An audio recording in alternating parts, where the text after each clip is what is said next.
c'est une très bonne chose d'avoir introduit l'ensemble des allergènes majeurs. S'il n'a pas fait de réaction, ça veut dire qu'il n'est pas allergique. Par contre, il va vraiment falloir continuer la consommation régulière de ces allergènes, idéalement 1 à 2 fois par mois. Le principal, c'est vraiment de ne pas arrêter pendant plusieurs mois, voire plusieurs années, parce que c'est là qu'il y a un réel risque de développer une allergie.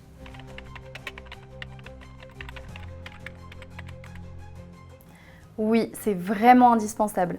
Les industriels peuvent changer de composition de leurs produits du jour au lendemain sans forcément le spécifier sur le paquet. J'ai beaucoup d'histoires de patients qui ont fait des réactions allergiques à un produit qu'ils consommaient régulièrement et qui a changé de composition du jour au lendemain.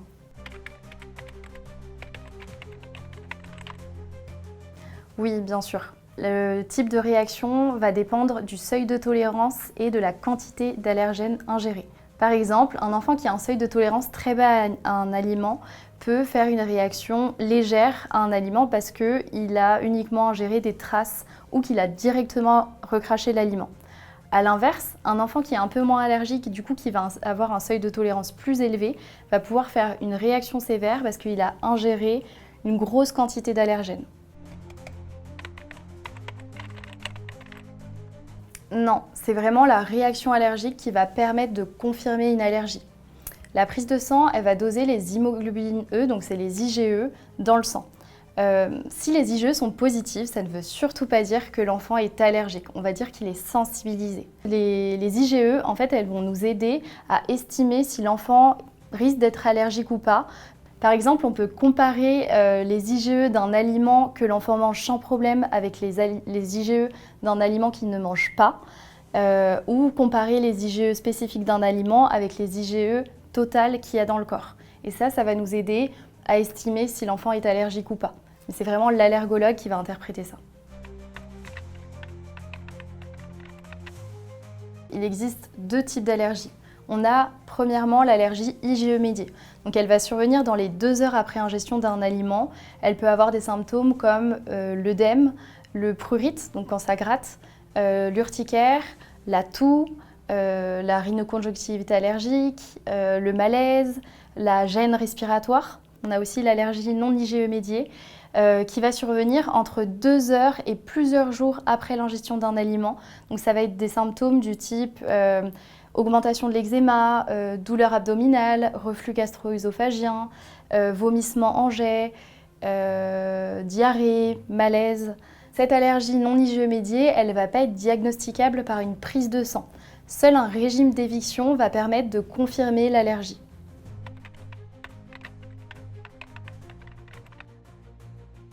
Non, pas spécifiquement. Ce qui se transmet du parent à l'enfant, c'est vraiment l'atopie. Donc l'atopie, c'est la prédisposition génétique à développer des allergies, que ce soit allergie alimentaire, respiratoire, eczéma. Ce qui veut dire que votre enfant, il aura autant de chances de devenir allergique aux crustacés que de devenir allergique aux chats.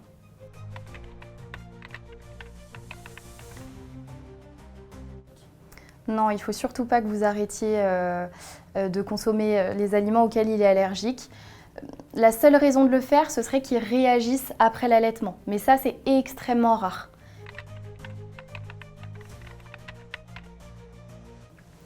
Non, au contraire. Si votre enfant est APLV IgE médié, ça veut dire qu'il est atopique. Donc il va avoir plus de risques que les autres enfants de développer des allergies alimentaires. Ce qui est conseillé pour prévenir la survenue d'allergies alimentaires, c'est d'introduire précocement les allergènes. Donc il va vraiment falloir les introduire le plus tôt possible, dès 4 à 6 mois. Vous avez le site allergodiète.org qui est vraiment une source d'informations sur l'allergie alimentaire et qui propose des fiches d'éviction pour chaque aliment. Donc vous allez vraiment trouver plein d'informations. Il a été créé et il est alimenté par des diététiciens spécialisés en allergologie. Oui, bien sûr, c'est très important de le faire. Si vous ne le faites pas, il y aura moins de précautions au moment de la préparation des plats, il y aura sûrement de la contamination.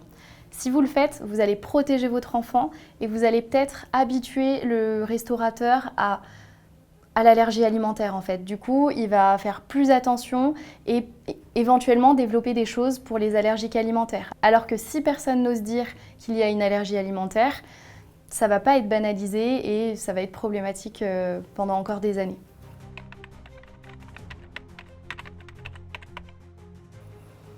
Si vous souhaitez allaiter, faites attention à la maternité. Il ne faut pas que votre bébé ait un biberon avec des protéines de lait de vache.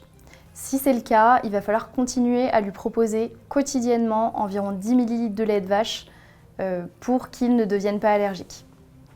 Si vous ne souhaitez pas allaiter, proposez-lui directement du lait premier âge. Oui, c'est vraiment important. L'allergologue va permettre d'accompagner l'enfant dans ses allergies et va permettre une réintroduction la plus précoce des protéines de lait de vache. Les allergies croisées, elles surviennent quand deux aliments ont une protéine en commun. Donc par exemple, la PLV croise avec le lait de chèvre, brebis, et avec le bœuf. Et 90 à 95% des APLV vont être allergiques au lait de chèvre brebis. Donc ça va être le lait de chèvre brebis va directement être mis en éviction. Par contre, pour le bœuf, ça va être plutôt 13 à 20% des APLV qui vont avoir cette allergie croisée avec le bœuf. Donc souvent, l'allergologue va l'autoriser à l'enfant. Toutes les formules ne sont pas les mêmes. Il en existe 3 sortes. On va avoir l'hydrolysat de protéines de lait de vache qui va être des protéines de lait de vache qui sont découpées en petits morceaux. Et ça va vraiment être pas mal parce que ça va donner une tolérance à l'enfant APLV. Parfois, cette formule n'est pas tolérée. Dans ce cas-là, on va proposer une formule d'acide aminé. Donc ça va être des petits fragments protéiques qui vont être assemblés, mais qui ne proviennent pas du lait de vache. Donc ça va donner aucune tolérance à l'enfant APLV. On a aussi les formules infantiles de riz, qui vont être des protéines de riz hydrolysées. Donc elles non plus ne vont conférer aucune tolérance à l'enfant APLV, mais elles vont avoir l'avantage d'avoir un meilleur goût. Par contre, elles ne sont pas du tout remboursées par la sécurité sociale et vont donc revenir 2 fois plus cher aux parents.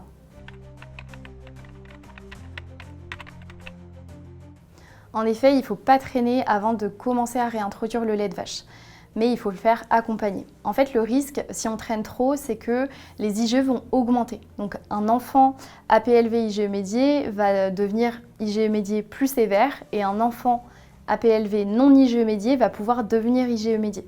Donc c'est vraiment important de ne pas traîner, mais il faut que ce soit l'allergologue ou le pédiatre ou le gastropédiatre qui vous préconise de le faire. Ça peut être fait à l'hôpital, en consultation ou à domicile selon les résultats de la prise de sang. Alors les probiotiques, ça va être des micro-organismes vivants, souvent des bactéries ou des levures. Et ils vont aider à équilibrer la flore intestinale, à mieux digérer et à renforcer les défenses immunitaires. Donc si on prend l'exemple du probiotique LGG, c'est le Lactobacillus rhamnosus GG, il y a de nombreuses études qui ont démontré son efficacité. Donc si on prend l'exemple des patients APLV, ils vont avoir tendance à acquérir une tolérance aux protéines de lait de vache plus rapidement avec un nutramigène LGG qu'avec un nutramigène sans LGG.